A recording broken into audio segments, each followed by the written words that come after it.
Three, two, one. You ready? You're listening to the Real Pineapple Podcast Network.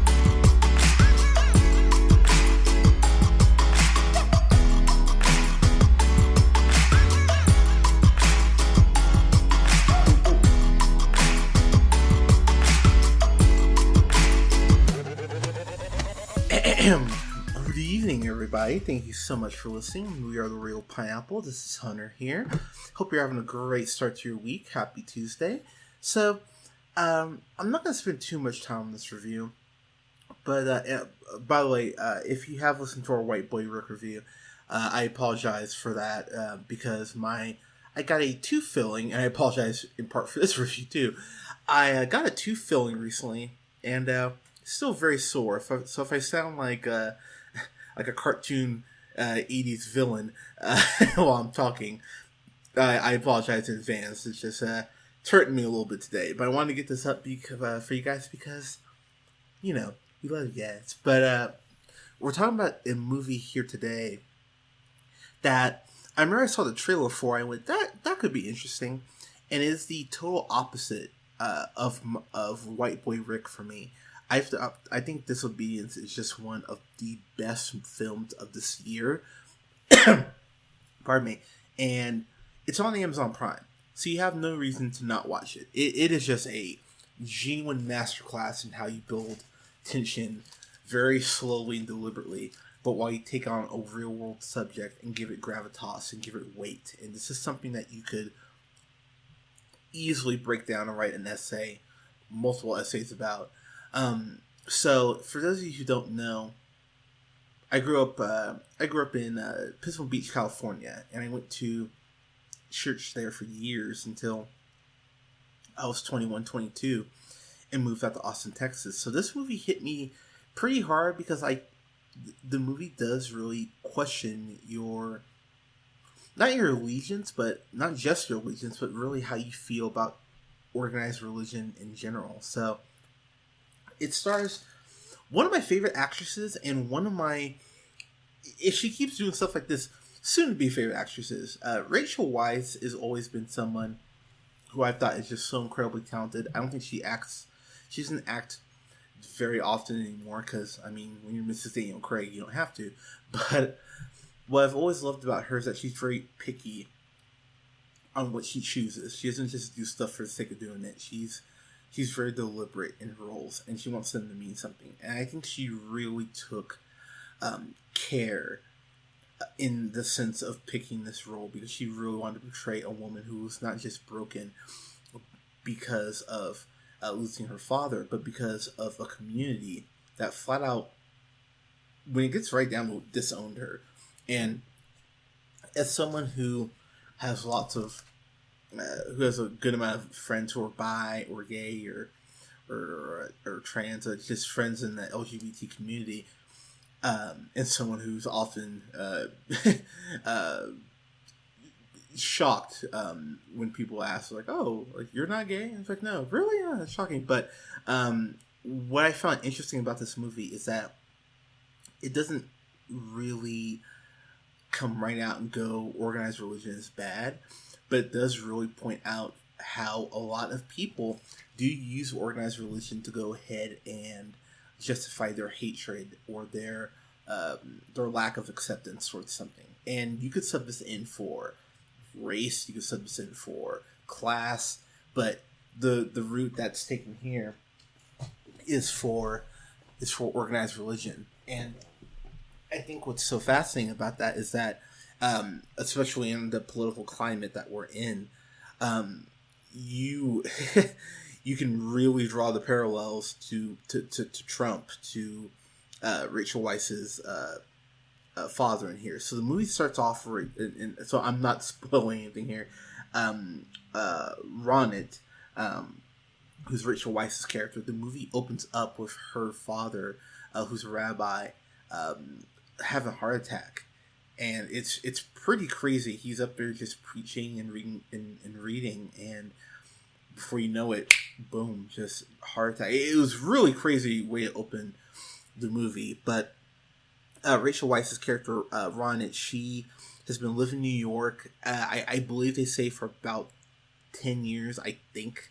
They may not say the time, but they say that she's been away from home, which is London in this case, for a while. And so she comes back for the funeral, and she runs back into Rachel McAdams, who plays Etsy, who got married to their childhood friend, David Cooperman, who's played by Alessandro Nivola. I probably butchered that. I apologize. But the thing about this movie that's so interesting, and I remember he was in Selma too, and I don't remember him having a huge part, but I remember him being in American Hustle too. The guy's a hell of an actor, and this is kind of a movie for him to get the show out. The thing about this film that is really going to rub people the wrong way, and I can't stress that enough, is that it does take a magnifying glass to organized religion. And the fact that, I mean, I've had friends, I still remember, and I won't say the name of the church, but a church in the hometown where I grew up, there was a girl who flat out said that gay people were demon possessed. And I remember for a fact that being really me going, that kind of triggered me to go, yeah, I don't really like church anymore. And this movie does have a lot of, I mean, some extreme stuff that's said. There's a point where Ronnie is at dinner. She goes, well, her birth name's Ronit, but she goes by Ronnie in New York. She's a photographer out there, and I believe it's her aunt and her uncles. She's at dinner, and they're asking her, well, why do you go by Ronnie? You should be proud of your name. And in just the way that, and I'm not making a blanket statement here before people go in the comment section go, you're a jackass.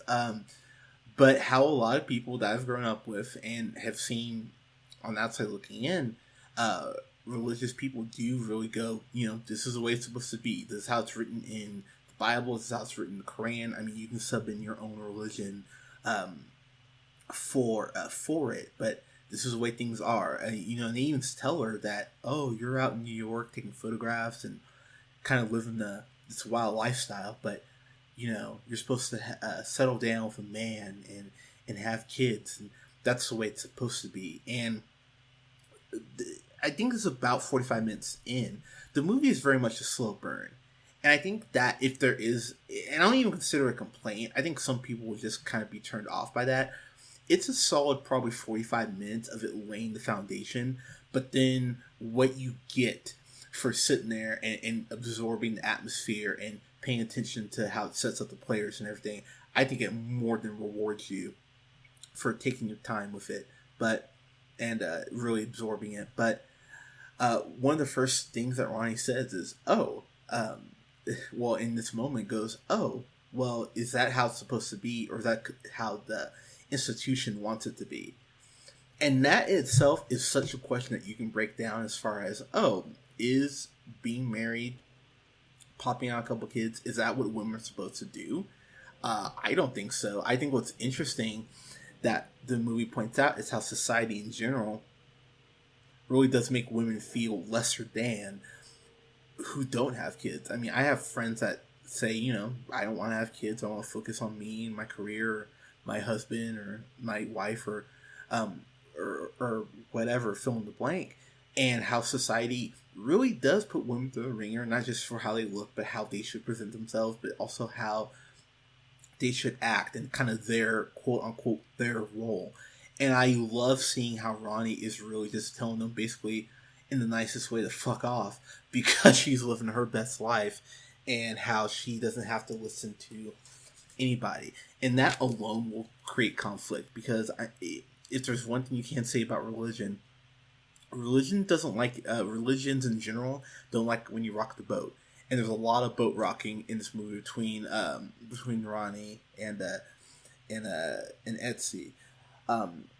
Rachel McAdams plays a teacher in this movie, and I think what I found so interesting about her is that she has conformed to that role Not really because she wanted to, but more out of guilt. She talks about there's a point where her and Ronnie are walking, and she flat out asks her, "Why did you marry? Why did you get married? Why did why did you stop fighting?" And she goes point blank that the church told her that she was sick, which they don't come out and say pray the gay away, but that's essentially what they told her to do, and how she really settled into that role more out of guilt, more because of guilt, not because of want. And I found that just heartbreaking. And even the look that Rachel McAdams gives Ronnie is just kind of this look of hopelessness, where Ronnie is able to come and go as she pleases because she got out of that town, and well, not got out, she thrown out essentially, but how she really didn't have a choice in the matter, or if she did, it really felt like that was taken away from her, not just from the church, but from the whole small town as a whole, just kind of bearing down on her. One line in this movie that I just genuinely love is when Ronnie is talking to Etsy, and she goes, "Women change their names for," I'm paraphrasing here, but women change their last names for the husband, and when they do that, your history disappears. And I went, I never thought about it like that, and how marriage, I mean, some people say that marriage is still, about enslaving women, which I think that's a bit extreme, but I will not argue that. I mean, when marriage, couple hundred years ago, I mean, even still, where there's arranged marriages, sometimes it is done not with the woman in mind. It's done strictly, as terrible as this is to say, almost like a business transaction, which is fucking horrible. And the thing about Etsy's character, Rachel McAdams' Etsy, is that she's just so broken. So when she sees Ronnie, she sees that hope to kind of escape what she has become, not through any fault of her own, but just through pressure. And it's a very loving story as far as it being a love story between two of them, but it's also about redemption for Etsy. It's about redemption for Ronnie for going back to a place where he left in a state of fear, and coming back and not being fearful, even though she lost her father and has lost so much, being able to come back and stand true and be able to stand her convictions and not be swayed by what's being thrown at her. I found that so powerful. So the writer and the director of this, he's only done a few films, and I'm butcher this too. Sebastian Lelio. This movie's fantastic, and like I said, he's only done a couple films, and I thought he just knocked this out of the park. I hope, and I really mean this, I hope Rachel McAdams does get a Best Supporting Actress nomination, because I think she deserves it.